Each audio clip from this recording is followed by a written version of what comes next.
Hi there, I'm Rachel, and boy do I have a story for you.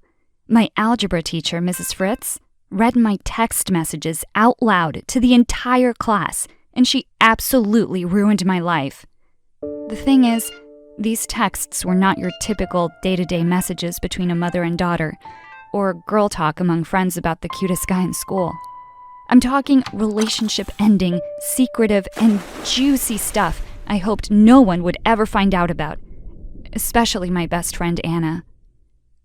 It all started one day in the fourth period. I was sitting at my desk when I remembered that I'd forgotten to silence my phone. We're supposed to keep them in our lockers, but naturally no one ever does. I had never been caught before, so I was certain I could check it without being seen. I just wanted to sneak a glance and make sure it wouldn't go off. I discreetly pulled it from my pocket and checked the sidebar. Just as I suspected, the silent mode wasn't activated. I switched it on silent and casually slipped it back in my pocket. Crisis averted, right? Wrong. Mrs. Fritz, who up until this point had always been my favorite teacher, saw me messing with it. She came over to my desk and asked me to give her the phone. I should have run out of the classroom right then and there. Trust me, it wouldn't have been nearly as embarrassing as what followed. But I didn't. I handed her the phone, and then my life was over. See, what you should probably know is I've always had a crush on my best friend's boyfriend, Corey, until I found out he was cheating on her. I thought he was the perfect guy, so handsome and sweet. He treated Anna like a queen, and I had always been so jealous of their relationship. I mean, they were honestly the perfect couple. Everyone envied them. Homecoming king and queen, head cheerleader and quarterback of the football team type of stuff. They were that perfect. Everyone thought they'd be together forever, including me. That all changed, though, when I walked in on him after gym class one day in the girls' locker room and saw him making out with someone else. I ran out of there like crazy, trying to forget what I'd seen, but the image was forever imprinted in my mind. Corey caught up with me and made me promise not to tell Anna. Something I'll always regret, but followed through with anyway. He fed me a bunch of lines about how stressed he'd been lately and how he and Anna just couldn't seem to make enough time for each other. I know it sounds crazy, but I actually sort of believed him. He was so convincing. I kind of felt sorry for him until a few days later when he came on to me. He cornered me at my locker and thanked me for my discretion, then kissed me so fast I barely had time to breathe. I guess he figured that since I had already caught him cheating and promised not to tell my best friend, then maybe I'd be okay with a little something on the side. Of course I shoved him away and told him to leave me alone, now more determined than ever to tell Anna what a scumbag he was. And yet, I never could muster up the courage. I mean, she would hate me. Best friends aren't supposed to keep secrets from each other, especially secrets like these.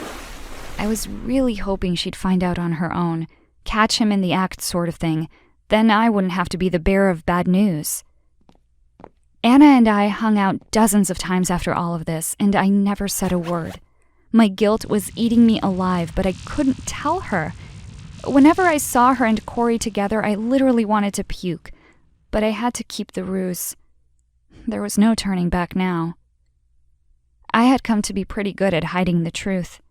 Well, that was before Mrs. Fritz snatched my phone and ruined everything. "Let's see what couldn't wait," she announced to the entire class after taking my phone, and then clicked on the last message I received, which was from Corey. My classmates heard everything, and I really do mean everything, including Anna, who was sitting right behind me. I didn't dare turn around. She found out about my feelings, how disgustingly perfect I always thought they were, how much I used to like Corey, what happened in the locker room, and how I promised not to tell. And the kiss. I was mortified. While she was reading the message, Mrs. Fritz herself looked shocked, probably wondering how I could do such a thing. I looked at Anna, and her face was red. She seemed angry, and like she was about to cry. I will never forget the look she gave me in that moment. She must have felt extremely betrayed. I couldn't take it anymore. I ran up to our teacher and tried to grab my phone out of her hand, pleading with her to stop, but she kept on reading. How could a teacher be so cruel? I mean, didn't she understand that every word was just adding to my humiliation? The boys in the class were laughing at me. The girls were whispering in between gasps. She gave me back my phone the moment Anna left her seat and stormed out of the classroom. The damage was already done. My big secret was out. I knew in my heart that there was no way I would ever recover from this. As you can imagine, my little fourth period incident was the talk of the school. It didn't blow over quickly like I hoped it would. It only intensified. Anna refused to speak to me, and Corey was on to the next girl in no time, almost as if Anna had never existed. My other friends couldn't trust me either, and I ate my lunch alone in the art room. It was a terrible way to spend the last few months of our senior year, but what could I do? Nobody wanted to be around me. But what really mattered to me was Anna. I tried for weeks to get her to hear me out, but she wanted nothing to do with me. My best friend since kindergarten was giving me the silent treatment, and it hurt more than you could possibly know. How could I have betrayed her like that? Why did I make that stupid promise to Corey? I kept telling myself that I was only trying to spare her the pain, but it never made me feel better. No matter how I tried to spin it, I was in the wrong. She must have really believed that I had had a thing going on with her boyfriend. After what seemed like years of begging her to listen to me, Anna finally ended her silence and agreed to meet me after school. It took a lot of convincing to get her to meet me, but it was nice to be able to talk to my best friend again. I broke the ice by admitting how sorry I was, and told her everything about the exchange with Corey in the locker room. Amazingly, the mystery girl he kissed was never revealed in the text messages everyone had heard, and I was hoping that by giving Anna her name, I'd get back in her good books. For the moment, it seemed to work. I told her it was Martha, an older student who was notorious for breaking up relationships. Anna absolutely despised Martha, having had plenty of run-ins with the voluptuous beauty before. They can have each other, she told me. And I was so happy to see that my best friend was coming to her senses. She didn't need Corey and would be much better off without him. Once a cheater, always a cheater. Besides, graduation was coming up, and pretty soon he'd just be a bad memory. I could tell things were starting to shift between us, and that my best friend was back. Thank you for watching this video. Hi, I'm Jeremy, and I have a wonderful family of 2 loving parents who are always willing to do anything to make me happy. Sometimes they argue, and sometimes they scream. Honestly, it's my mum who argues and screams, but whatever. They're amazing, and have always supported me, and for that I'm forever thankful. Without them, I wouldn't have succeeded to become the captain of the football team or the top student in my science class. For all these reasons, I never questioned what I know about my parents, up until what happened a few weeks ago.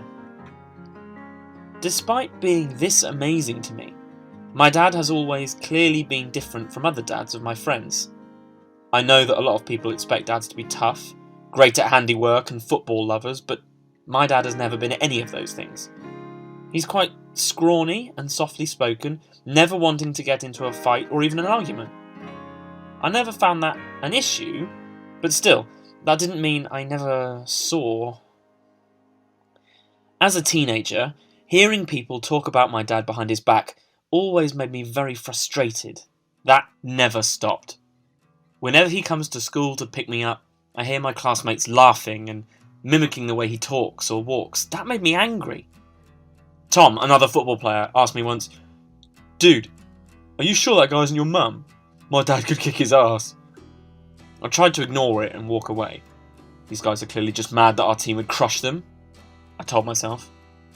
Then a few other guys had started to crowd around, blocking my path as I tried to leave.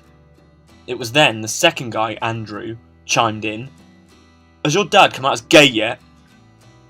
Well, It was along those lines, but there was a lot more swearing and some sharper words were used. Before he could say anything else, my fist had sunk into his jaw. I left the school quickly, before even comprehending what I'd done. To nobody's surprise, my parents and I were called into the principal's office the next day. It turned out that Andrew wasn't too happy. His parents were very angry and joined my parents in the principal's office to learn more about what had happened. Andrew's mother was very annoying. She kept staring at my father and then whispered something to her husband's ear, and they both laughed. The whole situation started to get on my nerves even more than before. Then the principal started to talk and preach about being peaceful and not to use violence, but I couldn't hear what he was saying. I was totally focused on my dad, trying to read his facial expressions and making an effort to find the right words to say. Can you imagine the whole situation? Imagine you're in my shoes and have to confront your dad in front of all these people that you don't like. The principal asked me to explain to everyone in the room why on earth I acted violently. I didn't want to say anything. Then my dad requested an answer from me, only to be followed by my mother demanding me to utter. My dad asked me the same question again, and I seriously wished the ground would swallow me up. What should I say? How can I tell this to my dad? I had many unanswered questions in my head. My anger, sadness, frustration were all growing way beyond my limits. When my dad stood up and said angrily that he is not leaving the office before he knows the truth, the whole situation was choking me at that moment, and I exploded. Within 1 second, I rose on my feet, looked my father in the eyes, and screamed at him, "Tell me, why do you do all this? Why don't you act like the other dads? Where's your manhood? Do you really want to know what happened? My friends called you gay. They all call you gay." My parents looked at each other and lowered their heads. Angrily, I asked, "Why are they silent? What is it, Dad?" No response, just silence. I grabbed him from his arm and asked him again, this time louder, "Is it true? Are you gay?" I could see him holding back the tears and he didn't answer. I was shouting again, hysterically, and asking him to tell me the truth, when he stood up and said, louder than ever, "Yes, I am gay." I was speechless. I couldn't grasp anything. I could only think of how my father has lied to me. He betrayed me. He will never earn my trust again. I thought of all the scenarios I'll face and the responses I will hear from my friends from the moment they know the truth about my dad. That exact moment, I felt like I'm losing consciousness. I looked around. Everything was blurry. I could only spot the faces of Andrew, his parents, the school principal, and the counsellor, all looking at me and grinning. That shocked me. How is it possible that this whole situation of my personal emotional rollercoaster felt like an entertaining movie scene for them to just watch and grin? Without looking back, I slammed the door hard and left quickly. I felt very fragile and weak in that moment for exposing my reality and bitter emotions to some remorseless people. Despite my shock, I learned my lesson. Our personal life is called personal for a reason.